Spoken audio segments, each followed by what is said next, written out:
Hello दोस्त, एक question बार बार लोगों के मन में सवाल आता है ग्रेजुएटी का। जब सरकारी नौकरी में हो, बैंक में हो, पीएसयू में हो, कैलकुलेशन कैसे होता है और हमें 25 लाख मिलेगा या नहीं मिलेगा। तो देखिए 25 लाख इतना आसान लेना नहीं है।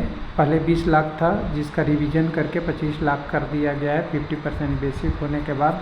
अभी तक इसका ऑफिशियल सर्कुलर तो नहीं आया है कि हो गया है, लेकिन पहले जो आया गया था उसमें 25 लाख बता दिया गया है। लेकिन 25 लाख तक पहुंचने में कितना टाइम लगता है, कौन सा बेसिक लेवल पे कितना होता है, ग्रेजुएटी नियम या ग्रेजुएटी एक्ट 1972 और ग्रेजुएटी रूल 2021 में क्या क्या बदलाव हुए हैं उसको समझेंगे। बदलाव क्या है उसमें मोटा मोटी जो अभी चल रहा है उसको समझेंगे। ग्रेजुएटी में कम से कम 5 साल का नौकरी क्यों आवश्यकता होता है, और साथ में अधिकतम ग्रेजुएटी जो हमें मिलने वाली है, जो एम्प्लॉय को मिलने वाला है 25 लाख ही क्यों होता है, और 25 लाख तक कितने लोग पहुंचते हैं, ये भी इम्पोर्टेंट सवाल है। साथ में कैलकुलेशन का फार्मूला आप जानते ही हैं, जो आपने लास्ट सैलरी लिया है उसको 15/26 से मल्टीप्लाई करके लास्ट में जितने ईयर जॉब किया है उतना मिलेंगे। यानी सिंपल सी अगर सवाल इससे पूछा जाए कि आपकी ग्रेजुएटी किस पे निर्भर करती है, तो हम कहेंगे कि आपकी बेसिक पे क्या थी जब आप रिटायर होने वाले हैं या नौकरी छोड़ने वाले हैं, या बीच में किसी कारण से और ख़त्म नौकरी को करते हैं 5 साल जॉब करने के बाद पे, क्योंकि 5 साल मिनिमम जॉब करना है। डीए कितना रहेगा ये भी एक इम्पोर्टेंट है आपके ग्रेजुएटी पे, और साथ में आपकी जो सैलरी के मिलता है उस पर कैलकुलेशन जब होगा तो वो जॉब का नंबर ऑफ ईयर, कितने जॉब आपने किए हैं, वो एक फैक्टर है। यानी 3 फैक्टर पे डिपेंड करेगा आपका ग्रेजुएटी। और कर रहे ग्रेजुएटी तक पहुंचने के लिए 25 लाख की सीमा तक पहुंचने के लिए आपको 30 साल प्लस जॉब करना पड़ेगा जब आप लेवल 1 और लेवल 2 पे हैं। लेकिन डायरेक्ट अगर जो चीटी की रफ्तार से चले तब तो आपको नहीं मिलेगा 25 लाख आज के डेट में। बाद में फिर 10 साल बाद इसकी वैल्यू बढ़ती रहती है, मैन्यू वैल्यू बढ़ती रहती है, पे स्केल रिवाइज होगा तो ये बढ़ जाएगा। लेकिन अगर अभी की बेसिक से अगर कैलकुलेशन करें तो नॉर्मल से नहीं मिलेगा। अगर आपको 25 लाख लेना है तो लेवल 1 और लेवल 2 से आपको क्या करना पड़ेगा, प्रमोशन लेना पड़ेगा। और प्रमोशन चाहे जीडीसी से हो, एलडीसी से हो, या आप ओपन मार्केट का एग्ज़ाम निकाल लें लेवल 3, 4, 5 का, तब जाके आपको 25 लाख तक पहुंच जाएंगे। तो हर आदमी को लगता है मैं लेवल 1 ज्वाइन कर लिया 25 लाख मिलेगा क्या, तो सपना छोड़ दीजिए। अगर 33 साल भी जॉब करेंगे तो नहीं मिलेगा। उसका कैलकुलेशन इस वीडियो में बात करेंगे। अब समझ गए होंगे पूरा मेरा डिटेल का, मैंने कोई एक चीज़ छोड़ा नहीं है। तो देखिए ये किसके आधार पे मिलता है, तो ग्रेजुएटी एक्ट 1972 में 20 लाख से बढ़ा के 25 लाख कर दिया गया है। इस पे पैसे पे मिलने पे जो आपका ग्रेजुएटी रूल 2021 था उसमें ये नियम बना दिया गया है कि एक ग्रेजुएटी जो मिलेगा इस पे आपको कोई टैक्स नहीं देना पड़ेगा। उसके बाद ये बहुत बड़ी राहत है। उसके बाद 5 साल से कम के सर्विस करना पड़ता है, इसका फैक्टर जानिए। ऐसे तो सब लोग कहेंगे कि मुझे ग्रेजुएटी दीजिए, 2 दिन की जॉब किया 4 दिन के लिए।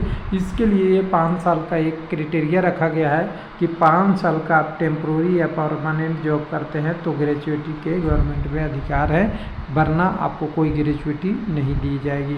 अब कैलकुलेशन की बात करिएगा तो कैलकुलेशन करने के लिए मैंने 2 शीट बना रखा है, दोनों शीट को आपको दिखा देता हूँ थोड़ा सा समझने के लिए। एक्सेल भी है मेरे पास और पीडीएफ भी है, जिस पे आप देखना चाहें उस पे मैं दिखा दूंगा। एक्सेल में ये है कि आपको समझ में आ जाएगा कि कैसे कैलकुलेशन किया गया है, उसको मैं यहाँ से दिखा सकता हूँ। तो देखिए मैंने क्या किया है ना, सारे पोस्टों का नाम लिख लिया है, कौन कौन से एम्प्लाई होते हैं रेलवे में, ग्रुप लेवल 1, 2, 3, केमिस्ट, मैट्रिक वगैरह। मैं रेलवे को कवर करता हूँ तो रेलवे हाईलाइट करता हूँ। बाकी और भी एनटीपीसी वगैरह और भी आपका एसएससी वगैरह सबका बेसिक मैंने शुरुआत का ले लिया है। जो नॉर्मल भर्ती से 47,600 से ऊपर जनरली वैकेंसी नहीं आता नॉन एग्जीक्यूटिव में। लेकिन देखिए अगर मान लीजिए आपने 18,000 पे ज्वाइन की है और 18,000 पे तो आपको रिटायर करना नहीं है, 5 साल भी जॉब करेंगे तो 20, 22, 25, 30 तक पहुंचेंगे और उससे ऊपर भी जा सकते हैं। तो मैं सबसे पहले वो कैलकुलेशन किया हूँ जो कम से कम मिलेगा, उसको हमने अंतिम सैलरी मानना है। लेकिन अब यहाँ पे एक फार्मूला में आपने देखा होगा कि लास्ट सैलरी मतलब आपको ऐसा नहीं कि आपको डीए मिलेगा, टीए मिलेगा, हाउस रेंट HRA मिलेगा या और कोई कन्वेंस या अनाउंस मिलेगा उसको दिया जाएगा। लास्ट सैलरी का मतलब है कि आपकी बेसिक पे जो यहाँ पे लिखा हुआ है बेसिक पे प्लस आपका DA उस समय जो चलते रहेगा, इसी को लास्ट सैलरी बोला जाता है। इसको कन्फ्यूजन में आप नहीं रखेंगे। तो DA मान लीजिए अभी 50% चल रहा है, जो एक्चुअल में बता रहा हूँ जनवरी फरवरी अभी मई 2024 तक यही चल रहा है। तो हमने बेसिक निकाल लिया, उसका DA निकाल लिया और उसको अगर दोनों को ऐड कर देंगे तो ये आपका क्या है, इसे बोलते हैं आपकी लास्ट सैलरी। यानी आपकी लास्ट सैलरी 45,000 रुपये आ रही है। बाकी कन्वेंस वगैरह यहाँ से कट जाएंगे, कोई भी आपको इसमें मिलने वाले कन्वेंस या सैलरी स्लिप में जो अनाउंस है वो नहीं, बेसिक और आपको DA मर्ज हो जाएगा, यहाँ जोड़े पड़ेगा। अगला है मल्टीप्लाई फैक्टर 15, आप जानते ही हैं। उसके बाद आपने मिनिमम 5 ईयर जॉब किए उसको ले लिए और 26 का डिवीजन फैक्टर है। अगर टोटल देखते हैं तो आपको करीब करीब यहाँ पे अगर देखते हैं तो 1,29,000 के आसपास यानी 1,30,000 रुपये के आप भागीदार रहेंगे अगर ग्रुप D लेवल 1 में 5 साल जॉब लगभग किए हैं। इसमें थोड़ा बहुत अमाउंट आगे पीछे हो सकता है क्योंकि आपकी बेसिक अगर 30,000 नहीं पहुंची तब दिक्कत है। लेकिन अगर आप चाहते हैं कि मैं ये ग्रेच्युटी अमाउंट 5 साल से ज़्यादा 10 साल में लूँ, 15 साल में लूँ और कितने साल में लूँ, तो जॉब लगातार करना पड़ेगा। और जॉब लगातार करेंगे तो आपका कैसे बढ़ेगा, पोस्ट बढ़ेगा तभी बढ़ेगा। तो हम अभी पहले में हमने आपकी पोस्ट ही बढ़ा दिया, यानी आपको बेसिक अंतिम सैलरी को 40,000 कर दिया। Job number of job year 5 ही साल रखा, लेकिन 5 साल में आपने प्रमोशन कर लिया तो DA आपको 20 हो जाएगा। जो पहले 45 सैलरी थी वो 60,000 हो गई।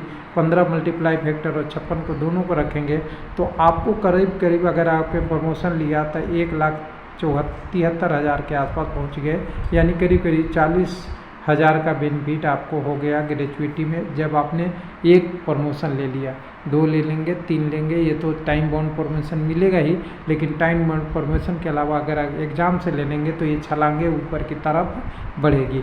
उसी तरह देखिए लेवल 1 की भी बात कर लेते हैं, फिर बाद में बात कर लेंगे। दूसरे में हमने कहा कि 50% ही DA क्यों रहेगा, 5 साल तक DA भी तो चेंज होगा, 80% हमने कर दिया। बेसिक आपका वही रखा जो प्रमोट होके गए 40,000 में, दोनों को जोड़ेंगे तो आपकी 72,000 बेसिक हो जाएगी, यानी अंतिम सैलरी हो जाएगी।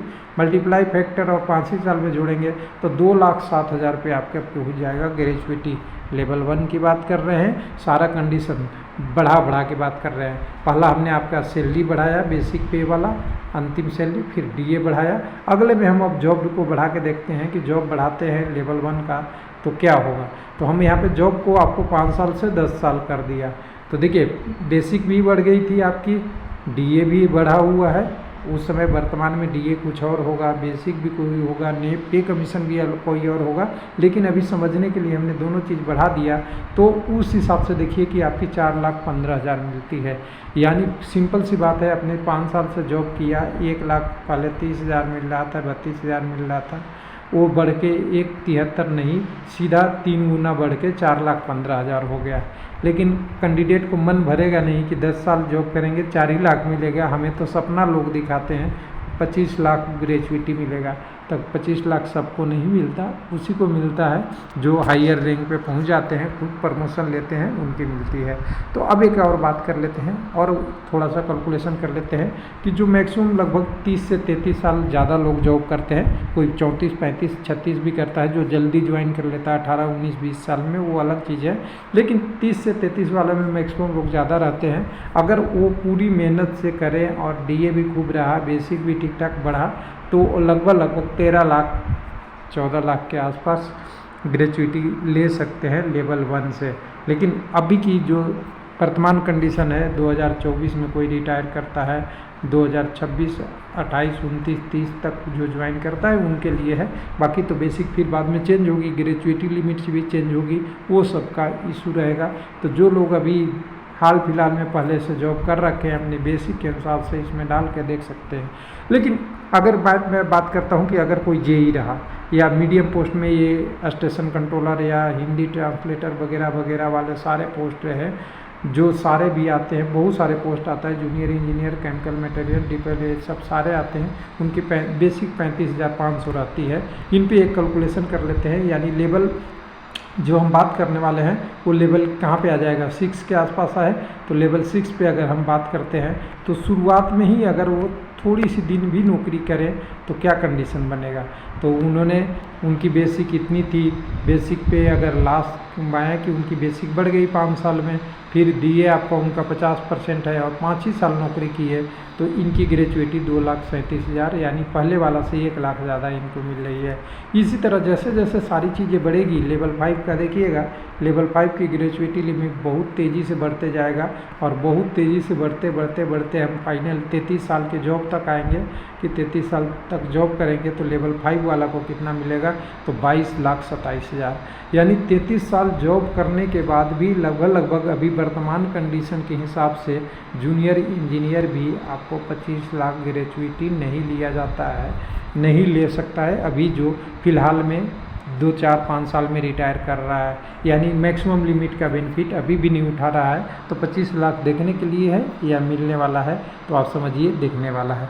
लेकिन अगर उसी पे बात करेंगे कि फाइनल लेवल पे जो कैंडिडेट होता है, मान लीजिए कि लेवल 8 में ज्वाइन किया कोई और लेवल 8 में बहुत कम पोस्ट है, टीजीटी पीजीटी वाले जो पोस्ट होते हैं ना, पीजीटी वाले, टीजीटी तो लेवल 7 में ही है, ये सारे वाले पोस्ट वाले जो रेलवे वगैरह में होता है या कहीं होता है, वो एक ऐसे कैंडिडेट हैं जो 33 साल भी जॉब भी करते हैं, 80% डीए भी होता है, प्रमोशन भी ठीक ठाक ले लेते हैं, तब जाके 25 लाख की ग्रेजुएटी की सीमा लिमिट करते हैं। तो अभी कुछ लोगों का कमेंट आ रहा था कि मैं लेवल 1 में हूँ, लेवल 2 में पहुँच जाऊँगा, लेवल 3 में पहुँच जाऊँगा। तो इस वीडियो के माध्यम से हमने ग्रेजुएटी कैलकुलेशन के माध्यम से आपको समझा दिया है कि देखिए ग्रेजुएटी 25 लाख लेने के लिए आपको 3-4 चीज़ें करनी पड़ेगी। अपनी सैलरी बढ़ानी पड़ेगी, यानी सैलरी बढ़ाने के लिए बेसिक पे बढ़ाना पड़ेगा, बेसिक पे बढ़ेगा तब मिलेगा, डीए खूब बढ़ गया तब भी होगा। बेसिक पे 2 तरीके से बढ़ सकता है, एक तो आपकी प्रमोशन से बढ़ सकता है, एक अगला पे कमीशन आएगा उसके बढ़ सकता है, तो दोनों में जिससे बढ़ जाए वो हो जाए। डीए जितना ज़्यादा रहेगा उतना आपकी लास्ट सैलरी बढ़ेगी तो वो भी बेनिफिट होगा, और नंबर ऑफ ईयर जॉब कितना रहेगा उस पर डिपेंड करेगा।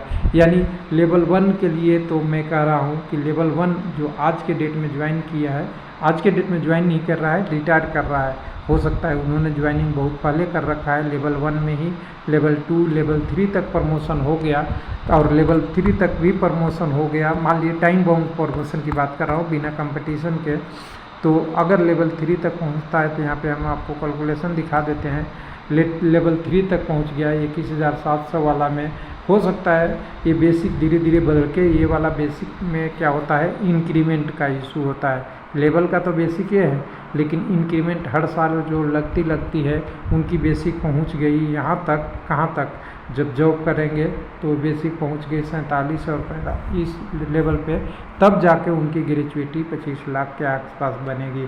यानी 33 साल में बहुत सारा लंबा टाइम होता है, तब जाके 25 मिलेगी। नहीं तो अगर कम साल में है, प्रमोशन कम हुआ, आपका बेसिक नहीं बढ़ा है, तब 25 लाख नहीं मिलेगा। तो ये कुल मिला के मैंने आपको जो कैंडिडेट होंगे जो किसी भी ऑर्गेनाइजेशन में, बैंक, पीएसयू, रेलवे या स्टेट गवर्नमेंट का, उनको ये समझ में आ गया होगा कि 25 लाख की सीमा पर पहुंचने के लिए आपकी बेसिक बड़ा होना चाहिए, जॉब आपकी लंबा समय तक चलनी चाहिए, और आपके ऑर्गेनाइजेशन जो देता है डीए रेनेंस नाम वो ज़्यादा होनी चाहिए। थैंक यू, धन्यवाद।